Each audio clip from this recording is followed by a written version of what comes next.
Shalom Bapak Ibu, sahabat Galilea yang diberkati oleh Tuhan Yesus. Kita bertemu lagi di hari ini. Apa kabarmu? Apa yang kau pikirkan? Mari saudara, sejenak kita bersaat teduh. Seperti biasa, kita tidak akan memulai hari ini tanpa kita datang kepada Tuhan. Sebab jika kita tidak melibatkan Tuhan, maka sudah dapat dipastikan bahwa seluruh aktivitas kita hari ini menjadi sia-sia. Tapi firman-Nya berkata, carilah dahulu kerajaan Allah dan kebenarannya, maka semuanya ditambahkan kepadamu. Baik Bapak Ibu, siapkan dirimu, kita berdoa. Kami datang di hadapan-Mu ya Allah, di dalam nama Yesus Kristus. Kami bersyukur sebab Tuhan adakan bagi kami hari ini. Kami bersuka cita karena kami percaya Tuhan tidak akan pernah membiarkan dan meninggalkan kami, bahwa Engkau merancangkan yang baik dalam hidup kami, termasuk hari ini. Apa yang kami butuhkan Tuhan sudah siapkan saat kami tidur. Itu sebabnya hari ini kami akan beraktivitas. Kami percaya bahwa Tuhan memberikan kami kekuatan, memberikan kami semangat, tapi juga memberikan perlindungan kepada kami. Supaya hari ini dalam seluruh tugas dan kerja kami dapat lakukan dengan baik. Kami bukan sedang bekerja kepada manusia, tapi kami melakukan seluruh tugas dan kerja kami kepada Tuhan. Maka Tuhan yang memberkati kami, dan karena itu firman Tuhan yang akan kami baca, kami dengar, kami renungkan, hendak memberikan kami pelajaran untuk kami dapat melakukan seluruh aktivitas kami.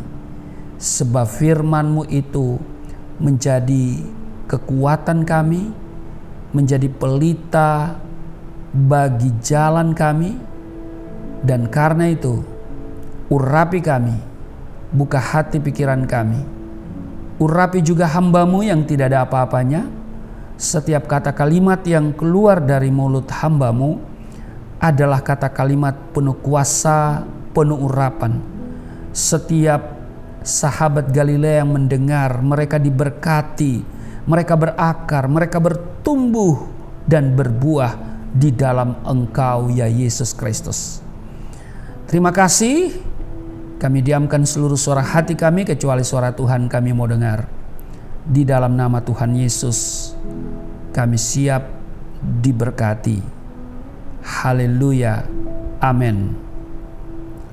Bapak Ibu, Yeremia pasal 1 pada ayat 4 sampai dengan ayatnya yang ke-19. Lembaga Alkitab Indonesia memberi judul Yeremia dipanggil dan diutus. Tapi tema khotbah saya pada pagi hari ini adalah dunia membutuhkan saudara.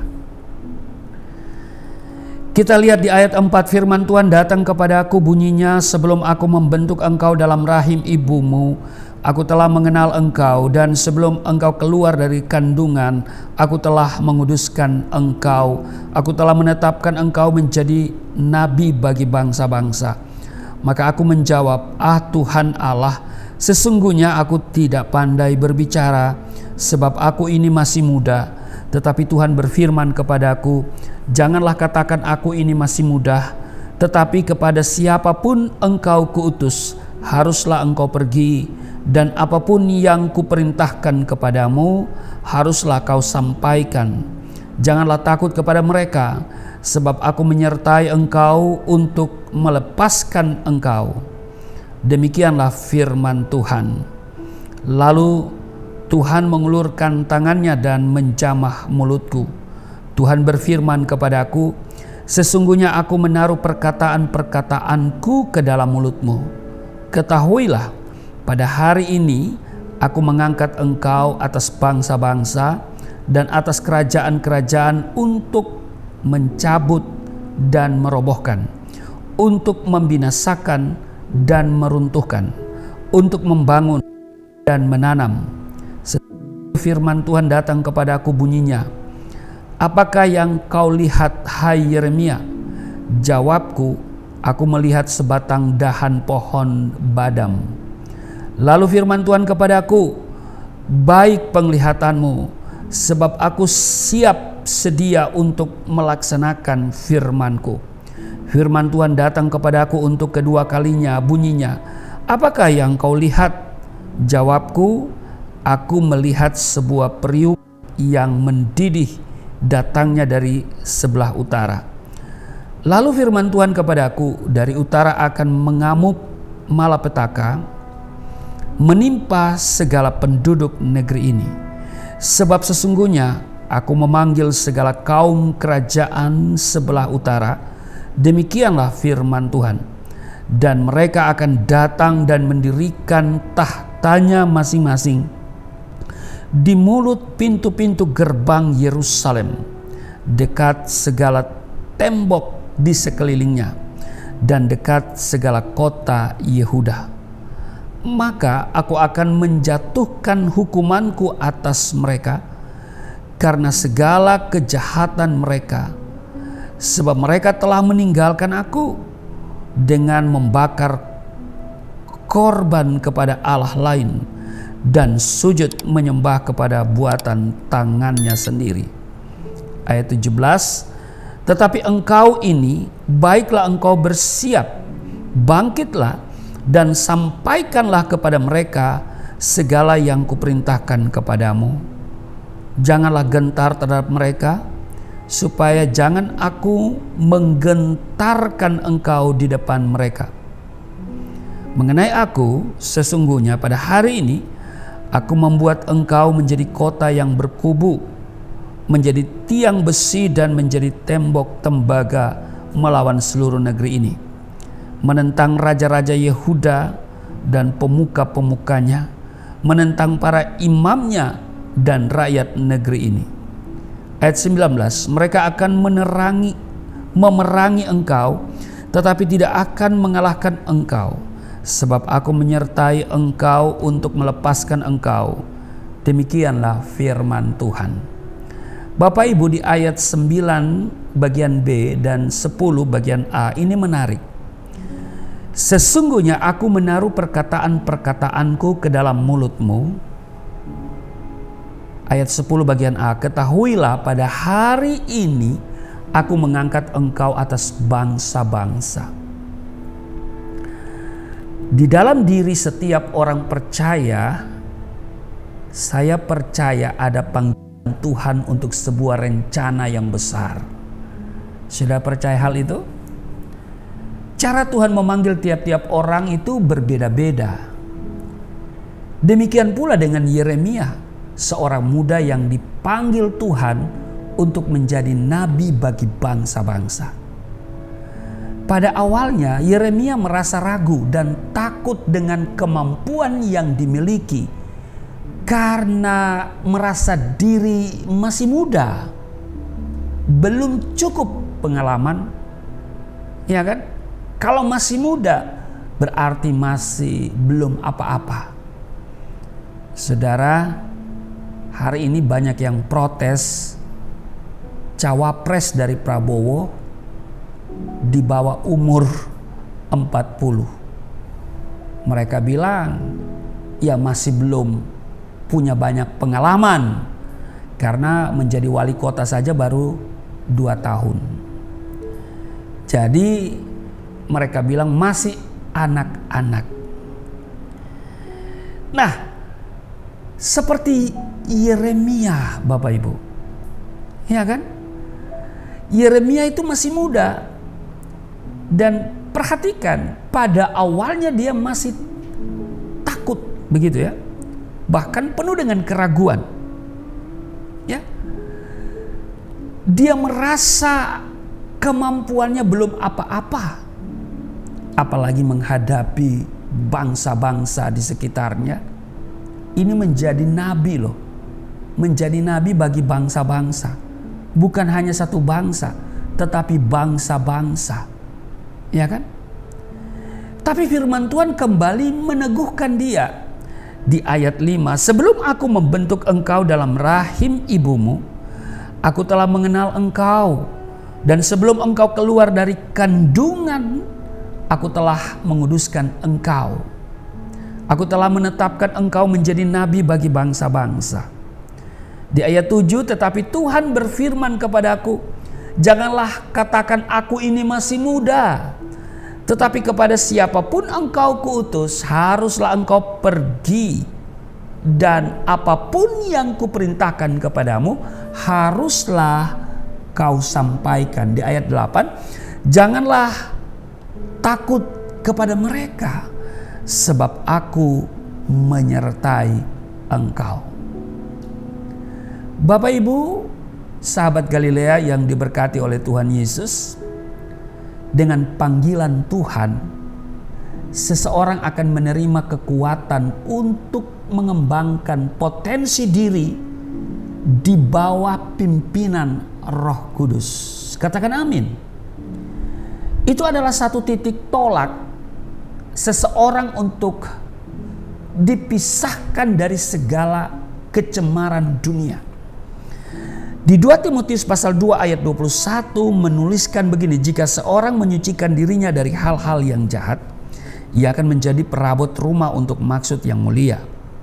Ia dikuduskan, dipandang layak untuk dipakai tuannya, dan disediakan untuk setiap pekerjaan yang mulia. Nah, dalam memanggil seseorang, Tuhan tidak melihat status. Tuhan tidak melihat rupa. Iya kan? Tuhan juga tidak melihat kekayaanmu. Iya kan? Kalau menjadi caleg, menjadi kepala daerah, ya, apalagi menjadi kepala negara, kalau saudara mencalonkan diri, itu diperhatikan statusnya. Ya kan? Mungkin rupa belum menjadi ukuran, tetapi juga yang tidak kalah penting adalah isi tas. Dalam hal ini adalah harta, kekayaan. Nah, Bapak Ibu, di 1 Samuel 16 ayat 7 sudah jelas tertulis, manusia melihat apa yang di depan mata. Jadi jangan heran kalau saudara mencalonkan diri jadi legislatif kah, menjadi bupati, menjadi wali kota, gubernur, bahkan menjadi presiden, atau mungkin jadi kepala desa, ya kan? Orang selalu melihat rupa yang mereka bisa lihat dengan mata jasmani. Tetapi kalau Tuhan yang memilih, dia tidak melihat rupa tetapi melihat hati. Hati yang rela dan mau dibentuk, itulah yang Tuhan cari. Amin. Saat seseorang menerima Kristus sebagai Tuhan dan Juru Selamat, sesungguhnya hal itu merupakan awal sebuah panggilan Tuhan. Tuhan memanggil saudara dan saya untuk menjalankan fungsi di dunia ini, yaitu menjadi garam dan terang dunia. Itu jelas tertulis di Matius pasal 5 ayat 13 dan 14. Dunia saat ini sedang diliputi dengan kegelapan yang teramat pekat. Karena itu, dunia membutuhkan para pembawa terang. Ada amin? Nah, Bapak Ibu, Kristus adalah terang dunia. Di Yohanes 8 ayat 12 tertulis hal itu. Dan sebagai pengikut Kristus, kita adalah anak-anak terang. Sebab itu, hiduplah sebagai anak-anak terang. Demikian nasihat Rasul Paulus di Efesus pasal 5 pada ayatnya yang ke-8. hiduplah sebagai anak-anak terang. Jadi Bapak Ibu perhatikan, orang percaya dipanggil untuk menjadi berkat bagi dunia ini.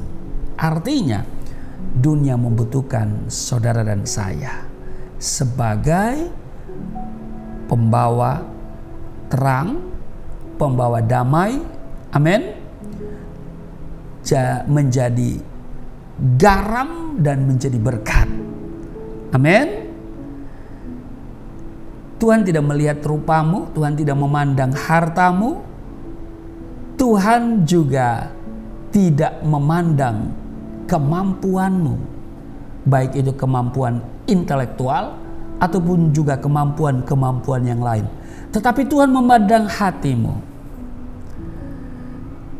Ketika saya menerima Yesus Kristus, sebelum mengambil keputusan saya merenungkan, ya, saya merenungkan kenapa saya harus menerima Yesus sebagai Tuhan dan Juru Selamat. Padahal saya sudah hidup dalam keberagamaan, ya, hidup di dalam keluarga yang sakinah mawaddah warahmah, di mana diajarkan agama secara baik dan tidak ada kepikiran sebelumnya untuk melirik agama yang lain. Sebab bagi saya agama yang lain itu tidak diridhoi oleh Allah. Tapi saat mengalami perjumpaan dengan Tuhan, lalu punya kerinduan untuk membaca Alkitab, lalu setelah membaca Alkitab saya menemukan hidayah di dalam Injil. Itulah kemudian saya semakin yakin bahwa Injil adalah kebenaran dan kekuatan Allah yang menyelamatkan.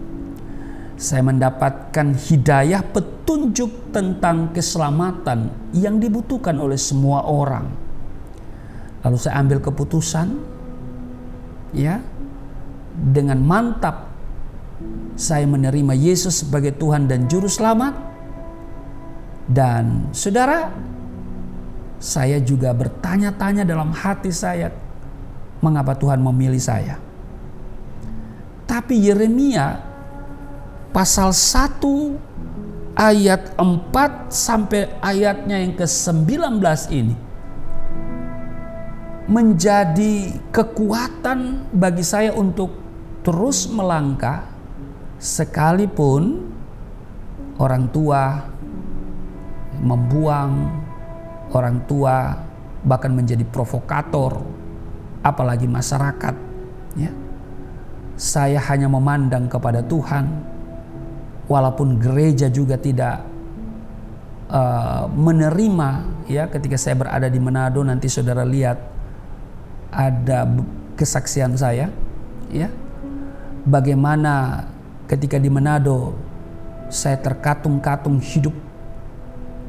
Gereja A tidak menerima, gereja B juga menolak, ya. Tetapi saya percaya bahwa keputusan saya adalah keputusan yang tepat. Tidak peduli orang tidak memandang saya, gereja memandang dengan sebelah mata atau menutup mata, ya kan? Tapi saya memandang kepada Yesus. Saudara, Tuhan melihat hati kita, hati yang mau dibentuk, hati yang selalu terbuka bagi firman Tuhan.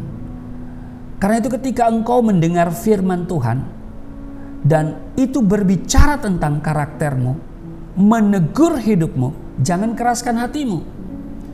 Sebab firman Tuhan itu bermanfaat untuk mengajar, itu yang pertama. Menyatakan kesalahan, bukan hanya menyatakan kesalahan tetapi memperbaiki hidup kita, amin. Ya, jadi firman Tuhan itu mengajar, menyatakan kesalahan, memperbaiki kelakuan dan mendidik kita untuk kebenaran. Karena status kita sudah benar, dibenarkan oleh pengorbanan Yesus melalui penebusan yang dilakukan oleh Yesus di kayu salib. maka kita sudah dibenarkan dengan cuma-cuma. Roma pasal 3:24. Maka firman Tuhan menuntun kita kepada kebenaran. Amin.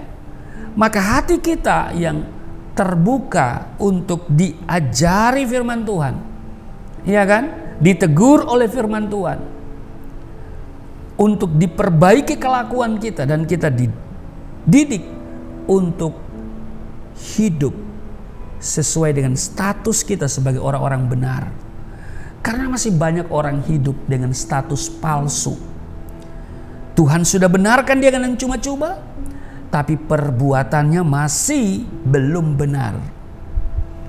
Sudah begitu malas juga baca Alkitab, malas dengar firman Tuhan. Ya. Karena itu saya menghargai Bapak Ibu yang tetap setia mendengarkan, menunggu, ya kan, tayangan Sahabat Galilea setiap pagi jam 4.30 waktu Indonesia bagian Barat. Dan saya melihat channel saya yang konsisten pada firman Tuhan ini lambat untuk berkembang. Tapi saya tidak mencari materi melalui YouTube ini karena sudah berapa tahun ya, dari 2000 ya, kemudian 2021, 2022 sampai 2023 saya belum capai 100.000 subscriber, belum mendapat penghargaan dari YouTube. Tapi saya percaya apa yang disampaikan di channel ini melalui semua tayangan yang ada, kiranya itu menjadi berkat bagi kita semua. Sekali lagi saya tegaskan, dunia membutuhkan saudara dan saya. Kita menjadi garam, kita menjadi terang, kita pembawa damai, amin. Dan kita juga menjadi berkat dimanapun kita pergi dan berada. Selamat beraktivitas, Tuhan Yesus memberkati. Mari kita berdoa. Terima kasih untuk hari ini kami diajarkan oleh firman Tuhan bahwa kami ini dibutuhkan oleh dunia.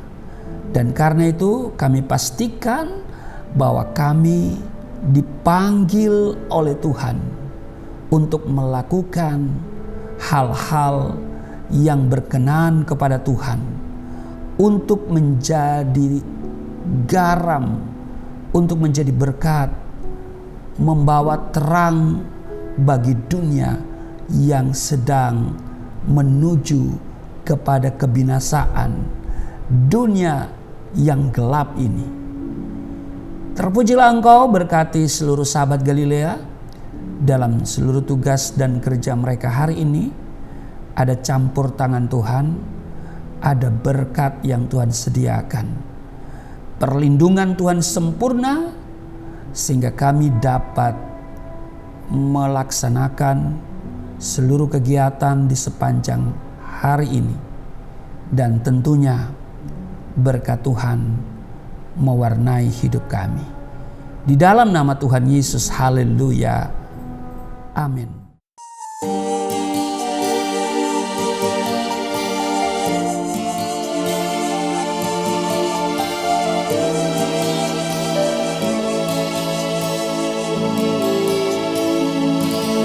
Bapa kami yang di surga, dimuliakanlah nama-Mu. Datanglah kerajaan, jadilah kehendak-Mu di bumi seperti di surga.